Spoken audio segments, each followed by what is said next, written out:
জামাত, ইসলামী আন্দোলন এবং হেফাজত বাংলাদেশের সবচেয়ে বড় তিনটি ইসলামপন্থী রাজনৈতিক দল কিংবা সংগঠন। হেফাজত নিজেকে রাজনৈতিক দল দাবি করে না, যদিও হেফাজতের সঙ্গে আসলে সংশ্লিষ্ট বেশ কিছু রাজনৈতিক দল রয়েছে। অন্যদিকে হেফাজত নিজেকে রাজনৈতিক দল না বললেও হেফাজতের যে একটা রাজনীতি রয়েছে সেটাও ক্রমশ স্পষ্ট। ঠিক এই মুহূর্তে আমরা যদি বলি তাহলে হেফাজত আমির মাওলানা মহিবুল্লাহ বাবুনগরীর অবস্থান অনেকটাই বিএনপির পক্ষে এবং তিনি প্রকাশ্যেই জামাতের সমালোচনা করছেন।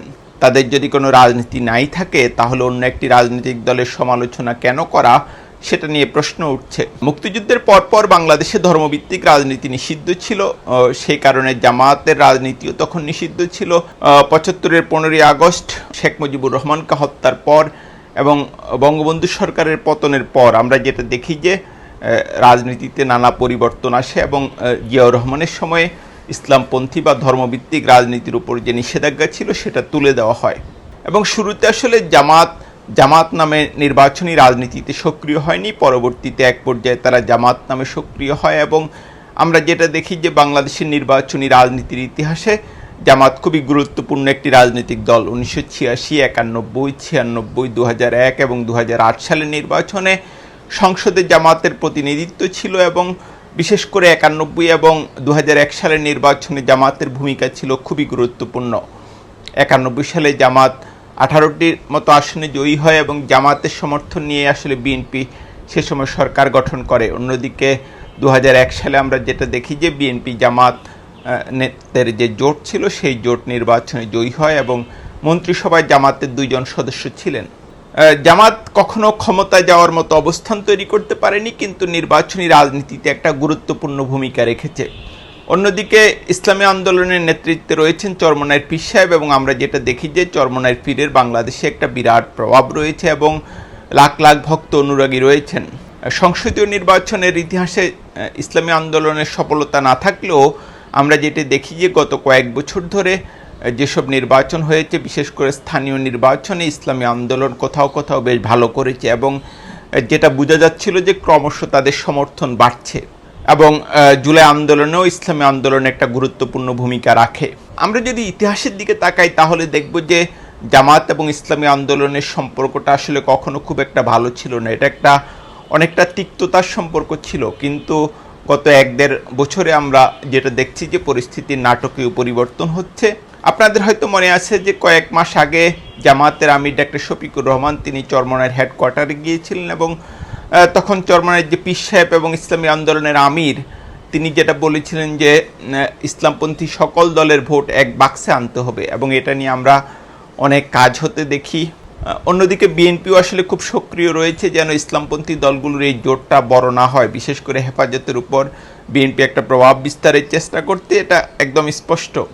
এবং বিএনপি রাজনীতির একটা প্রধান কৌশল হচ্ছে এখন যেন জামাত বা ইসলামী আন্দোলনের যে জোটটা সেটা যেন খুব বড় না হয়। তো যেটা বলছিলাম যে সেই তিক্ত সম্পর্ক জামাত এবং ইসলামী আন্দোলনের গত 1-1.5 বছরে আমরা যেটা দেখি যে খুবই চমৎকার।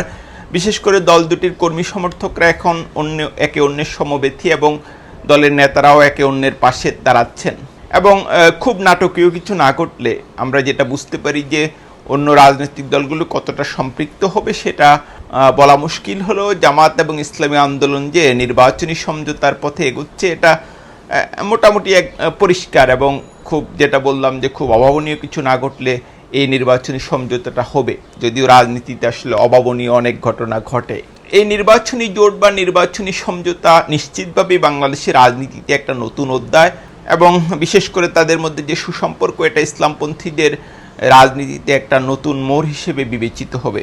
ভোটের রাজনীতিতে এই জোট আসলে কতটা প্রভাব বিস্তার করবে সেটা এখন একটা বড় প্রশ্ন। একটা হচ্ছে কেন্দ্রে যে শক্তি সেটা বৃদ্ধিতে নিশ্চিতভাবে এই জোট একটা বিরাট ভূমিকা রাখবে, কারণ জামাত একটা সাংগঠনিকভাবে শক্তিশালী দল। অন্যদিকে আমি যদি দেখি যে দেশের বিভিন্ন এলাকায় ইসলামী আন্দোলনেরও একটা শক্ত অবস্থান রয়েছে অনেক এলাকাতেই। তো সে বিবেচনায় বিশেষ করে যে কেন্দ্র নিরাপত্তা এবং কেন্দ্রের শক্তি বৃদ্ধিতে ভোট কেন্দ্রে একটা বিরাট ভূমিকা রাখবে এই সমঝোতা। ভোটের রাজনীতিতে এটা কতটা প্রভাব বিস্তার করবে সেটা বলার সময় আসলে এখনও আসেনি। আমরা যেটা দেখছি যে বিভিন্ন জরিপে জামাতের ভোট এখন 30%-এর কিছু বেশি, কম বেশি বলা হচ্ছে। ইসলামী আন্দোলনের খুব সিগনিফিক্যান্ট ভোট এখন পর্যন্ত বলা হচ্ছে না, কিছু ভোট কিন্তু সেখানে বলা আছে।